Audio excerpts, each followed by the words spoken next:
Власть пытается обмануть пенсионеров. Досмотрите это видео до конца, и вы узнаете, как людям не повышают пенсию, несмотря на указы президента. Это что, пыль в глаза?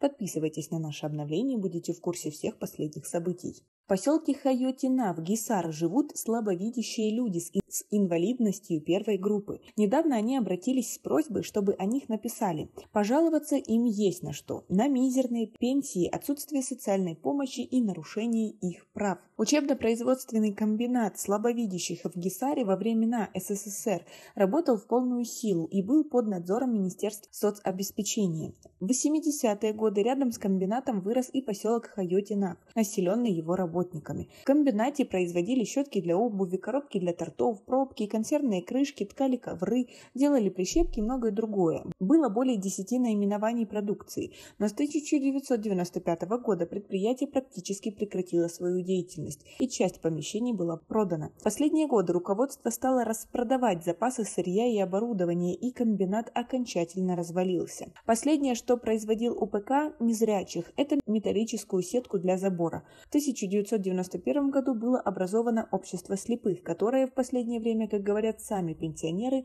не выполняет свои функции. Пенсионеры говорят, что мы очень ждали обещанного повышения пенсии, но в этом году его так и не было.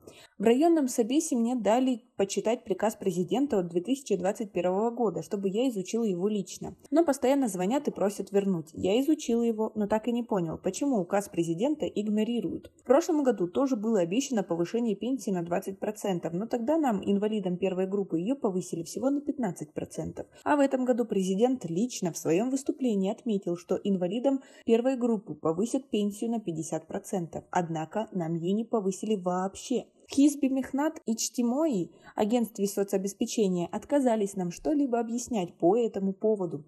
Почему в приказе все есть насчет повышения пенсии, но они действуют только согласно одному его пункту. Повышают пенсию только тем, кому ее обещали повысить на 20%, согласно 2 из 3 пунктов.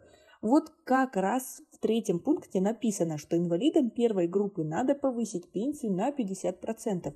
Но почему-то этот пункт не исполняется. Почему и за что чиновники так обращаются с нами, инвалидами? Возможно, наш президент думает, что мы эти деньги получаем, но мы их в глаза не видим. Как вы думаете, в чем состоит ситуация? Свои ответы напишите нам, пожалуйста, в комментарии. Местные корреспонденты обратились за комментариями в Центр персонифицированного учета по районам республиканского подчинения Пенсионного фонда. Его начальник Сиродж Усманали объяснил, согласно указу президента за 2021 год пенсию на 50% надо повысить только инвалидам первой группы, которым назначена пенсия на основании закона Республики Таджикистан о страховых и социальных пенсиях, который вступил в силу с 1 января 2013 года. То есть повышение пенсии на 50% относится только к тем пенсионерам, которые вышли на пенсию после вступления данного закона в силу. Вся информация есть на официальном сайте президента, и там все объясняется. Начальник управления информационных технологий Пенсионного фонда Республики Дилшот Носков ответил, что пенсионеры могут предоставить им поименный список с указанием их имен, фамилий, дат рождения и прописки,